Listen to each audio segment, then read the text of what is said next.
Edit this out. Bleep my words. I'm sorry for cursing. Hello. Everyone is just giving melanin. The boys is freaky. Boys is freakily. We wanna make things right, boy. Work in my life. It was cool. Nice. Felt like a conversation with you, man.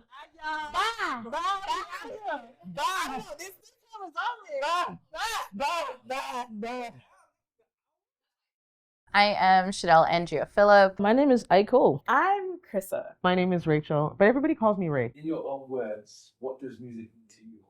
I'm gonna take that. Okay. Mine is roots. Like it's really truly embedded into my roots.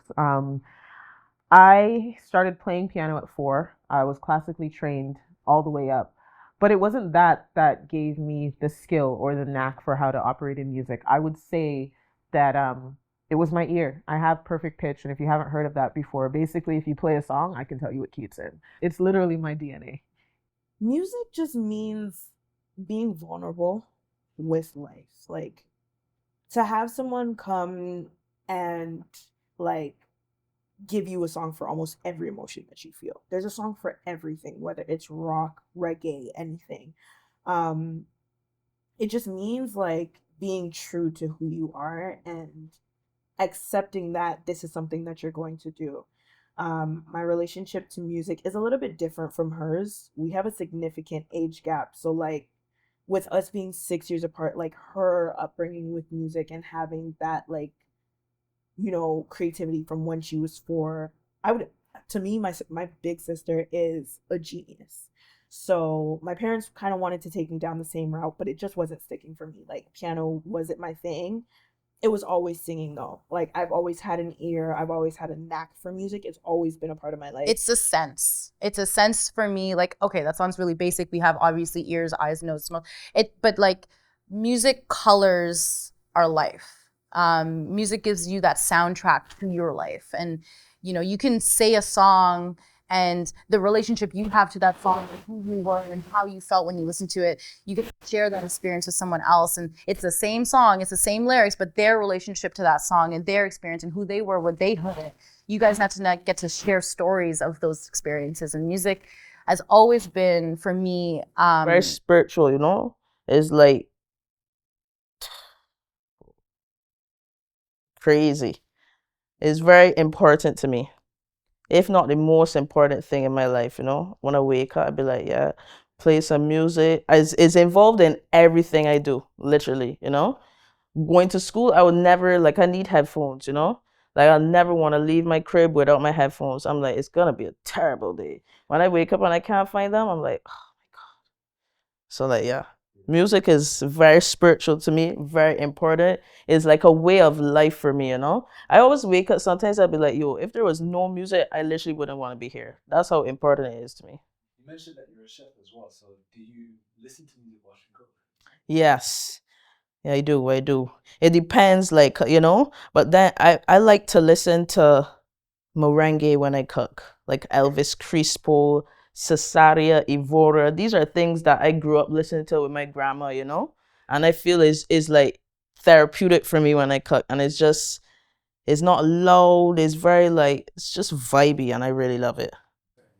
What's a song that instantly takes you back to your childhood home? The first one that comes to my mind is like a Taboo Combo.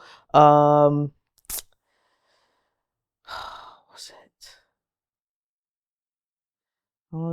thinking like Belle Rencontre.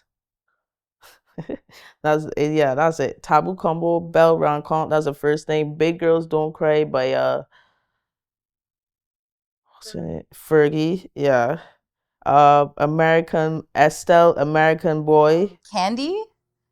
I can't remember who sings that. I don't know names, but Cameo Candy takes me back to my childhood. That is a song where when that plays, and then all of the algorithmic songs that come after that, we know that genre, we know that era, we know that vibe. When Candy comes on, me, my dad, my mom, we would stop everything we're doing and act a fool. We would start singing, we start dancing, we just pretend to be him. We're just like, and like, it's such a playful, joyful song that is lighthearted.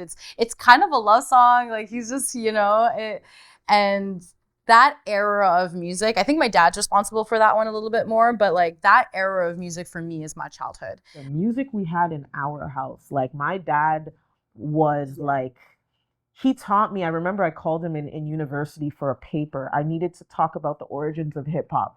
I didn't go and read a book. I called my dad and he was like, yo, cool Herc, this was the year, this was the this.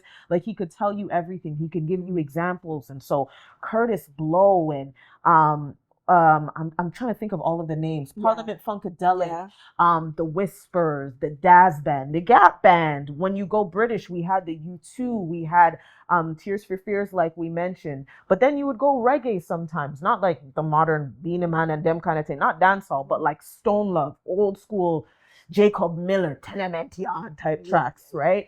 Like the real deep cuts. So he always had us studying. And so when we would listen to modern songs, he would ask us where the samples came from. Remember that? So we would listen to songs like No Diggity, which was one of his favorite songs as a choir director. Wild. But No Diggity. Because he didn't like he was like weird. Secular music. There was a line. Yeah. And the line is very thin. But if you cross that line, swearing or anything, you in that. Because Dad loves a hotline bling. Yeah. Dad likes Drake. Which didn't make any sense.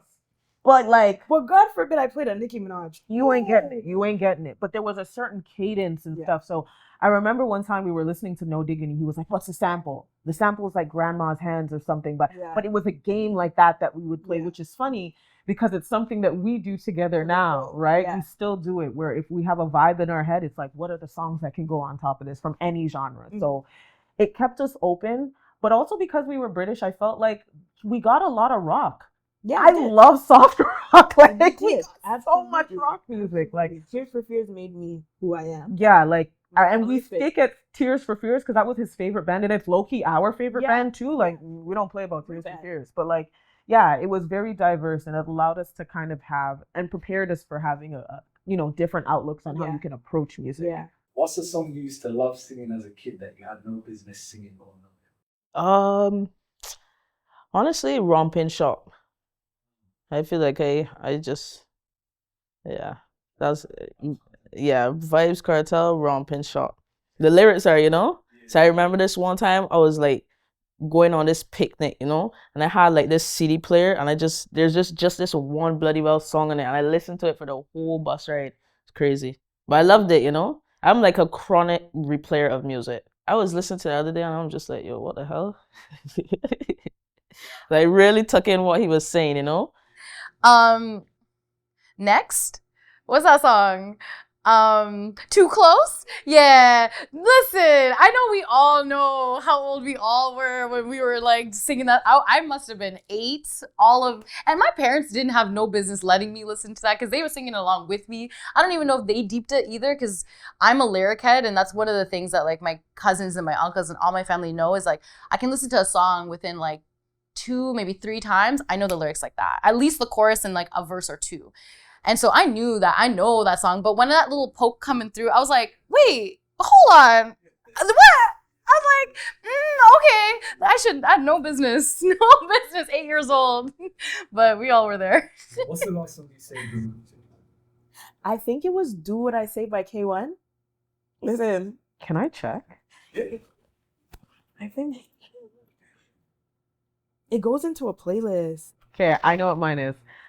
So, and it's on a new song. It recently came up in my my Spotify shuffle. I'm not like a playlist builder. I like to just let songs just go. It was actually Oops. So Oops by Tweet mixed with Baby Boy, but it's from Terrell's album. The Terrell Show. So if you've ever seen the Terrell Show on YouTube, if you haven't, go check it out. Terrell Show on YouTube, he has a 1 million episode album. And on that album, fire. Like, so good. That mix is actually done by an artist. Her name is Kirby. But the way she does the mix is so rude. Like, I'm trying to figure out what artist I want to do it with. Like, I have it in the back of my head that I'm just, you should just do this just do this. I don't Write it over. I just have this arrangement that I thought of one day, taking all the credit. But you know, like it's a bust up. It's a Also, vibe. Pineapple Cognac by Kirby. I found that in my liked songs Mm-hmm. recently. So those are Kirby is Kirby? big vibe. yeah. What's yours? That's my two. What was yours? Do what K1? I say, K1, and then I'll say Pineapple Cognac. Right. Okay, bless. So 2025 has been building, and I've been chilling a lot on. Ruger. I'm obsessed with Ruger right now. His albums just dropped. Oh, he's so good. And so Soundgasm by Rima has been the song I've been obsessed with right now. Soundgasm is like, I don't know if you've ever listened to it with your headphones on, but I love when artists and producers do this thing where they like switch ears, that they bring the song into it. And Soundgasm kind of being a little sexual, to be like, yo, he's talking about making love with this girl, and it's just so raunchy and cute, but like it's also him using the music to almost like make sex to your ears, and it just brings you, and he does this whisper thing where he's just saying nasty shit the way that they do, but just the way that it sits in your body, like it was such an experience that music brought, in terms of it made tingles kind of go through your body, but from the vibrations in your ears, I was like, oh, this is the song. This is the song. So I'm obsessed. That's Rema, Soundgasm, yeah. What artists have you recently discovered? I'm going with local because I have to put her on. Khadija Lopez. Khadija Lopez. Beautiful voice. She just dropped a song called Promises. She's from Toronto. She's from here. And it's literally, it's perfection. Perfection. So she's somebody that like I've avidly been paying attention to, just the growth of her career and just her artistry overall. Yeah. Sasha Keeble. Mm. That her tone, her register, everything about Sasha Keeble, I absolutely love. And like even on Why, like that false, like how do you have so much air in it? Felt like the air on like Billie Eilish when she whispers things, and like, you know what, R&B is not dead. Kalia? Yeah, her name's Kalia. So I got put onto Kalia because I'm a fangirl of Bambi, and she's this electronic Jamaican dance DJ in Toronto, and she helped produce one of the songs on Kalia's album that just dropped maybe a year ago or 2 years ago, and from that song's fire, but from that I listened to the whole album, and again about moody music, that music, her voice, her production, her variety, and where she takes her sound and her lyrics, and when we talk about artists being artists, and when we talk about music having impact on people and being an expression of maybe the time that someone's been going through, her music makes you feel something, and you may not know what it is or be able to like define it or put your finger on it. It's not that explicit. It's not this stuff that's easy to digest in TikTok like trends. It's music that like is obscure and dynamic and complex, because those are the feelings that we feel. Those are the people that we are. And so Kalia was someone that very much like woke me up to like, oh yeah, there are R&B artists and like women singers that are doing amazing, nasty, dirty things. I loved it. It was good. Baby boy Avy, I think I would say. That is I think it's Afro Avy. Who knows? That is Afrobeats. I'm an Afrobeat freak. Yeah, that shit. That's different vibes, you know. All right, off the back of that, Burna Boy and Wizkid. My Jesus. You know what? I'm gonna have to go with Burna Boy. I'm gonna have to go with Burna Boy, to be honest. Even though honestly, all right, wait. Cause I'm about to be like really like how many songs I like versus like Wizkid versus Burna Boy.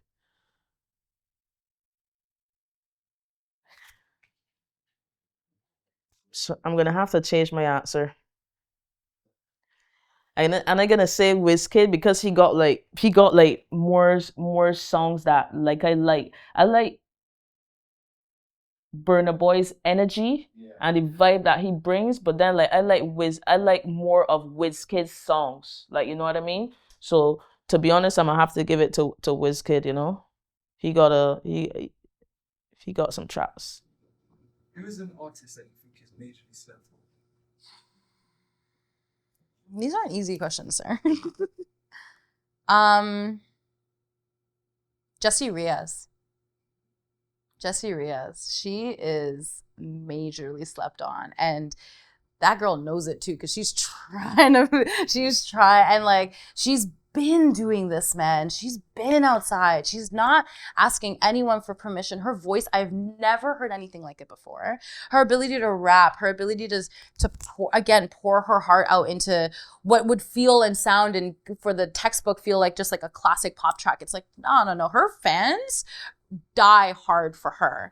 And she's Toronto native too. She's Scarborough native too. And like, I think there's this like glass ceiling or this like weird invisible line that somehow people just like can't break through from the city unless they leave. And that's like always the kind of hearsay. And I don't, she's been around, she's been doing tours. She's not even looking for, you know, anyone's permission to do what she's outside doing, because she's already doing it. And those who know are, but I just want her to be a household name. I want her to be a worldwide name. I want her to take up stages and like stadiums, because like she can do that, and she's got the energy and the badassery and the sexuality and the like the artistry to do that. And so I think she's slept on by a lot of people, even though in the city you say her name, they're like, yeah. I think Proto J. That's all I could think in my head right now. What would you say was the soundtrack to your college or uni years? Honestly, I went through this time where I was just listening to like bare scraps. Like I was going to chef school. I went to George Brown. I was just listening to bare scraps. I listened to Scraps, Sade, like last year. I honestly, I just be listening to the same artist kind of like over and over again to a certain extent, you know. But college days, I would say I was really like on Scraps. I listened to D Block, definitely. I would say I would put them even first. You know, that was college days and my very UK days. Yeah. And wait, M Huncho. Okay. Yeah. Drake. I hate to be a basic bitch, but yo, when that I knew this would come up too, and I was just like, I hate calling out Drake, but like Drake 2016 was a vibe. And when that Nothing Was the Same album came out, and this was like this one time at 10 or 11 o'clock at night, there was like, you had to tune into some radio station and it was just live. So whatever was said and whatever was done, and that's when he was gonna like some of the music. And like me and my girl were just like at our living room, because we used to live together off campus, and like we were just like listening. We're like, oh my God. And then the album dropped and the whole college stopped. My friends that were like party promoters, they not rented out, but they basically called the bar we would all go to and threw an album release party for Drake. It was so stupid, but like it was basically going to be an hour of us listening to the whole album from start to finish, and whoever came through. And like when there's like the dance floor, but then there's like the DJ booth that's a little rise. Of course, I was right there, and I'm like hollering and rapping like it was like my song, and it's like that was the album. The Drake was so cool back then too. Everybody was like, he had the town on lock, and we were just like these cool kids with too much OSAP money for our own good, and we were balling. Like Drake was the soundtrack to that shit. And you know, when you're in college, when you're 19, 20, 21, you're not trying to find yourself anymore. You're really just trying to kind of ball and that personality, whatever you chose, whoever your friends were at that time. And so for me, I knew that this was the first time of freedom. This was the first time to like play adult, and I get to just kind of like stumble my way home drunk from the club, and like that was prime. What are your thoughts on the Toronto? Ooh, I can definitely take this. We have an amazing wealth of talent here that is not shown. Yeah. That is the full sentence. We have an amazing wealth of talent, and you see 10% of it. Coming back here has been the greatest thing. Like she said, we grew up in Brampton. I lived in Ottawa for 12 years as a slave. And then I came back. I can't not say it. Oh And then my I God. came back. Yeah. I came back and seeing the guys that I grew up with and the things that we're able to do is phenomenal. But then you see a lot of women who are singers and different type background vocalists and all of these things. And it's like, why are you in your house? Yeah. Because there's gatekeepers. And that's what you will hear across this industry. There are multiple gatekeepers, especially for us as women, that feel like you need to jump through hoops in order to prove how good you are, or because you're a woman, you need to open your legs to do different things. The one thing that I'm grateful for is I've never had to worry about anything like that because of the legacy of people knowing my dad. Like, it really helps that people have played and da da da da da. So now I got brothers. I have a brotherhood around me that makes sure, like, yo, you don't romp with that one. Like, when she talks, every man in the room listens. And so it helps to change the narrative. But a lot of the women that I am now in contact with are like, yo, I went to a session and this happened, or I went to a session and that happened. And so it discourages them from music. Then there are the males as well who we can talk to who didn't get the opportunity because of the fact that they just weren't plugged enough, right? Yeah. I'm not friends with this person. I'm not friends with that person. So again, a wealth of talent, but you really don't actually get to see the true depths until... So Listening Room, for example, shameless plug, has done a really good job of putting on for different musicians, artists, everything across the city. But we need more of that. We need more spaces for people to be genuine, to be themselves, for people to sing. And then we need to make sure that these same, whether it's church kids or just talented people overall, are the ones we're throwing into the spotlight. Me, I'm tired of the 3-word songs. I'm tired of it. I want... Talk to me about drinking Crown on a Sunday at 5 p.m., bro. Like, do you know what I mean? Like, we have songs from Jill Scott and India Irie, and then you have like your Faith Evans, you have your Mary J. Blige. We don't have that in Toronto. Everybody has to stick to this one lane. And if you don't fit the narrative, chances are you're not going to bust. That, to me, is the biggest problem with the Toronto scene. Even like the Ottawa artists as well, because I have to put on for them, like City Fidelia, we have a friend named Darissa, Lonely Boy. Yep. These are people whose pens go crazy. It's just nobody really knows about them. I like the way that Layla Day is taking off, because she, beautiful person. Yes. In every encounter that I've had with her, she's just a kind person. Her stage presence, her pen and stuff like that. And seeing her on, what did I see her on? We need to hype up the radio more and bring back the radio. Yes. Just when that happens, I'm always like, that's so like phenomenal that you've reached your city. Now I want you to reach out and do more, just because people need to know who you are. Like, Layla Day is awesome. King Cruff, he's like a house. He's a house vibe, like, but yeah, house, like, dance hall, fusion, yeah. Like, sick. I would love to see him take off, and just see what he does. Once again, Toronto has great talent. Yeah. It's just, we need better connections, and it needs to feel more community oriented, like just accessible. It's not a competition. Period. It's just, we're all doing shit that we love. I'm saying we. Listen. Don't call my phone. I like to be in the background. If you need a BGB, I got you. But writing a song, no, I don't got you. But like, it's just, we just need more safe spaces, and I appreciate Listening Room for being that safe space. That was one of the places that I actually decided to sing, because you will never really hear me sing in public. It's not my thing. But having a space like Listening Room, it's just 10 out of 10. Like, what Shadia is doing is just so beautiful as a musician, as a singer, as a rapper. Look into Davey Studios. That is where you see some great artists in the city. Yeah. As someone who's not in the Toronto music scene, I'm not an artist and a musician.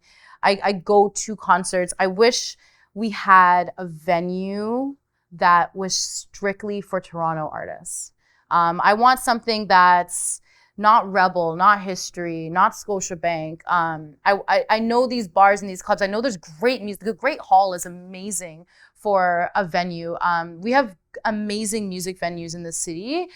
but we only want to bring outside music in. And I love that. Don't get me wrong. I love that Toronto gets to be a hub for like artists who are doing their North American tour to hit, and that's great. But like for it to be such a city with music studios, with artists, with like music schools, where are the venues that are there to host them? And so we have Mod Club, or I guess Access, or whatever it's called now these days. And I looked there for like, it's Thursday night, who's playing at Mod Club? And it's all, and you know, like that's what I wanted to see. And I want, I think it's, what is it? There's just, I'm thinking now, there's a beautiful one somewhere near Peter Street and like in that neighborhood too, Massey Hall. Massey Hall, again, beautiful venue for acoustics and for like the aura of what that can bring. Like we went to go see Charlotte Day Wilson there. That was incredible. And again, she's a Toronto native. She's a girl that I go to the beach with sometimes. Like she's a babe, right? And it's like, I want a venue that is maybe just exclusive for Toronto, and therefore you can kind of be affordable. It can be accessible. We can rely on it as a community to be like anyone we go see here, where no matter what weekend, no matter what day, it's going to be someone that's native that can get a crowd, that can come and that can like show off their stuff.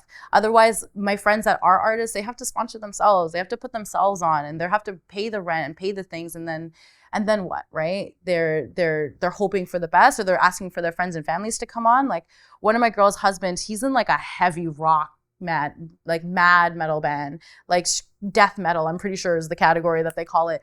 They are so sick in like Sweden and like in Europe and like in Brazil. They're doing like 200,000 people out there. They're crowd surfing and like doing full costumes and outfits and like fire in the stage. They come here and they did Great Hall and it was like 200 people.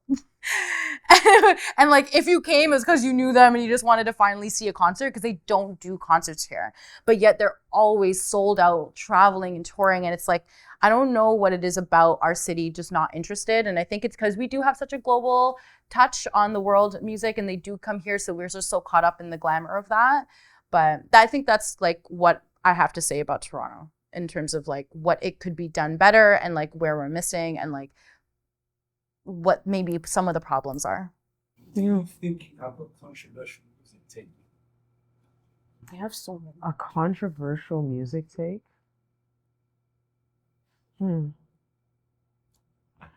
I personally don't think anybody right now is singing what they want to sing about. That sounds so blatant, but I'm just, now that I've said it out loud, okay, we're going with it. It's true though. I really do feel that one thing that artists are struggling with is figuring out how to break through instead of how to be yourself. I feel like because we have always had to kind of steer ourselves in genres. I am not a person that likes genres. I find that it boxes you too much. And so looking at somebody like Beyonce and her current career, and we're looking at Cowboy Carter now, I'm just like, how long ago did she want to do that? Right. That's my first question, because that is the most authentic Beyonce album that I think I've heard personally. I'm not a crazy Beehive or anything like that, but I respect her art. And I think this is the first time we got to hear what Beyonce wanted to do. Right. Why is this the case that it took so long? Yeah. I feel like there's a lot of artists out there that have amazing voices, amazing talents. Like K. Michelle is another one. Horrible character, but she has an amazing voice, but couldn't find herself in country, so she did R&B.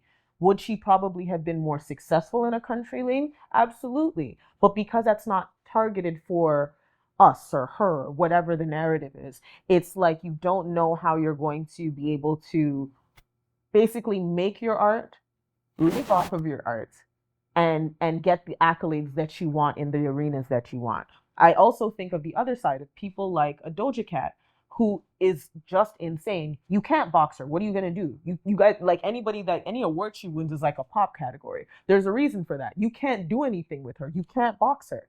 And so I strongly believe that when you're able to step outside of the box, it only happens, again, through what Krista was saying. Number one, a level of vulnerability, but also a level of, and excuse my French, but unfuckwittable talent. Yeah. Like you have to literally be so undeniably good that everything Moo, I'm a cow fan. That's what made you bust.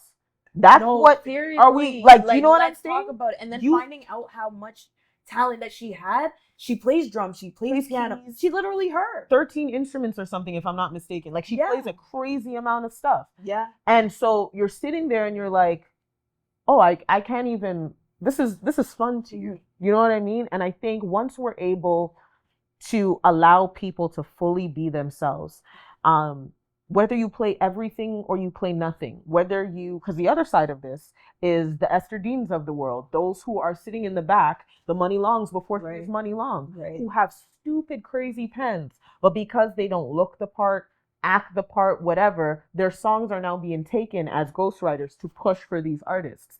And so Could have just been them. when it could have really just been them.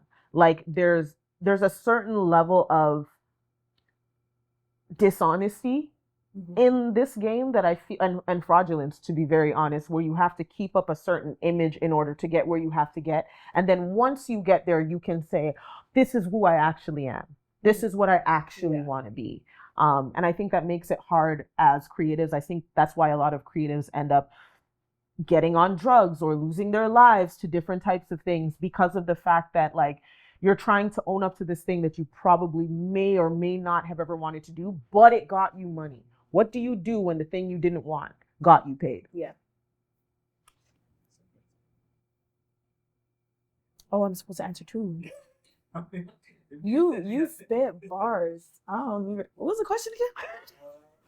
Do you have a controversial music take? You have a million. Oh, I have so many. Like,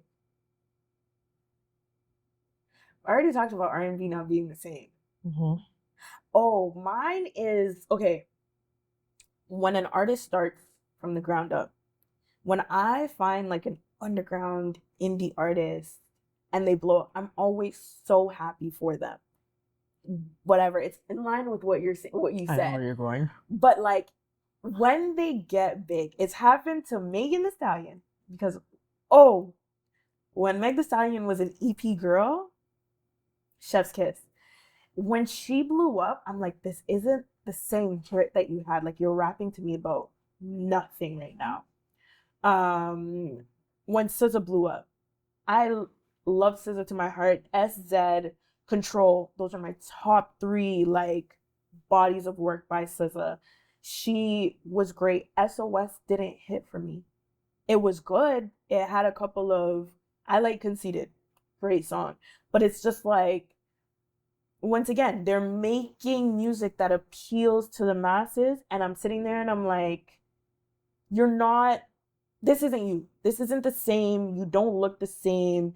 It's almost like it's drawing them out, and it's just like that the creativity is lost on them, and it's just like, okay, how do we get you back to that? Like, I really enjoy SZA. SZA always had a great personality. Meg Thee Stallion has always had a great personality, which is kind of what's kept me listening to their music. But I'm like, you don't sound the same. I'm not there as a fan anymore. Nicki Minaj too, because I love old Nicki Minaj. Ooh, Barbs, please don't get at me. I'm still a barb. But like new Nicki Minaj, she'll have a couple bangers, but I'm like, it doesn't sound the same. Like, it doesn't feel the same, and it's like, it's almost like an old person trying to keep its title. And they're sitting there and they're like, I'm still that girl, so I'm gonna do this and I'm gonna do that, and it's just like, no, just either pass the baton or get back to where you used to be. I don't know what she was doing, but the hunger, I feel like, is lost. So like, I feel like that's my calm controversial take. Every other one, let's do it off camera. Because I love Chris Brown. I'm sorry. We're in a time now where the music is so different, you know? Like what people put out and what they give you is of no substance as it was as one time, you know? Like I find myself going through a lot of like my old stuff, you know? Like, not saying that the new and upcoming artists aren't doing well, but I just feel like amongst the majority of everything that we're getting these days, it was not like one time, you know? I feel like music was like more important, and what people would give you is like, it meant more, you know? Yeah. Nowadays people could sing anything and they just blow up shit, you know? Okay, do you think you can separate an artist from their art? Honestly, this might be the controversial one because no. I say no because like it's connected. I don't know. I feel like it's connected. I feel like we are multifaceted, but is one machine, you know? So when somebody gives you art, it came from them, came from a place within them, you know? So like when we see things from artists that it like I would say no, you can't separate it, but you can accept, you know? Yeah, that's what I would say. I don't believe you could, some people believe you can, but it's hard to like, when you think of R. Kelly now, you think of like, you know what I mean? All the things. So it's like, how can you, Like, and even though, like, I don't know about for other people, but even when I hear his music and like, it's not to say that I won't shake a leg or thing. I'm not gonna take a stance in like that way, but at the same time, if I hear his music, I'll be like, damn shit, another R. Kelly song. That shit is fire. I wish I could really enjoy it, but it feels like, know what I mean? Yeah. So that's my personal take on it. You know what I mean? But I believe everybody deserves redemption, and forgiveness. That's what I would say. Acceptance. Well. You know what? I did that to myself. I did that to You myself. did. You walked right I into did. that one. I That's walked yours. That's right yours. into it. You know what? After a certain point in time, they become one person and you're looking at them sideways. Because let's talk about it. R. Kelly. That man, everybody knew what was going on. Everybody kept it covert. Diddy, same thing. You were separating him, but it's like when everything is brought to the surface and you're like, oh, this is what you were doing to people. Mace had to come out in 2020, whatever, and had to be like, yo, he's holding on to my masters. You're behind so many allegedly. I don't know the truth. Listen. But you're behind the demise of so many different people. As R. Kelly, like, what were you singing about? Mm-hmm. What were you doing? And like, is it toxic of me to know that these are two prime examples of a situation like that and still listen to Chris Brown? Yes. Am I like, I still separate him because he has great artistry. Like, Chris Brown is a genius. I think I've it's been a listening hard to him for line. so long. That's what it is. The line is skinny. It's the size of a mustard seed going down to Timbuk nowhere. It's going down behind God's back. Okay? The line is thin. And it's just like, knowing this, my thing is, do we forgive them or do we leave them canceled forever? Like, once we cancel someone, because I've listened, Chris Brown is my most consistent artist from like when I was a child. Whose Girl Is That? Came out when I was like 7. So I'm like, how long do we do that for? I don't mind canceling him.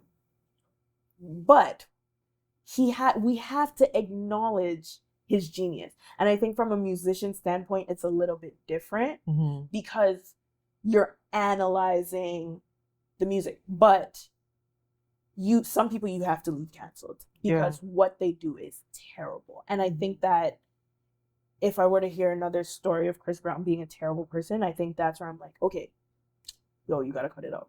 Because this whole Diddy thing it's disgusting. It's nasty. Yeah. And he's behind some of our greatest groups, like. And I want to really see how that's gonna phase out, because it's a real question, right? How do you separate the artist from the art? I'd love to say it depends on how bad you are. R. Kelly, I think, because so much came out and we saw 2 documentaries, there's no way, like you will have a yearning. Like, I think of so many things. The Versus competition that they did during COVID. I said, you guys are drinking, as Jamaicans we say, mad puss piss. Because if R. Kelly was here, he'd eat you guys up. Like, there's no one that would be able to do. But it's almost like you have to look at him and be like, no, you're wrong. As a person, you're wrong. I love this conversation or this question because it dives deep into like the fabric of our society. Harvey Weinstein. Do we not watch certain movies? But we don't have that conversation. It's a valid conversation, though. I'm not taking away from how valid this is. I just feel like we have a different connotation as Black people towards when things are publicized, right? So we can know all of our business behind closed doors. We know this in our houses, in our families, whether you're Caribbean, African, whatever. You're keeping business to yourself. But once it reach outside, I can't support you. It's you and it's just you. And so I really feel like even as a society, we're still trying to decide what that line is, right? R. Kelly is a write-off, but if Diddy is a write-off, how much of Diddy is a write-off, right? I think we can all agree that Trey Songz is gone. You know what I mean? Trey Songz is a goner. We debate Chris. Chris is a tough line for a lot of people. It's just because we still haven't figured out what the metric actually is. But I also, again, want to bring it back to the fact that we don't see the metric on the other side when we're considering white art. We don't stop watching or listening or doing, like, that's not ever the conversation. They continue their careers. Should they not? Maybe that's the point. Maybe the point is that we need to be looking at, if people are who they are, then this is what we need to look at. We don't get to celebrate you for being a phenomenal country artist or a phenomenal gospel artist or whatever you are. We look at you as a person. But because we've done such a good job of being fraudulent, again, going back to my controversial topic, we have rappers that are singing about this gal and this gal, but you're married for 15 years, fam? What are we talking about? You know, like, there's so many layers to this. How do you, the person is separated from the art. That's what the industry told us. You told me that the person is not the art because they've been living separate lives this entire time.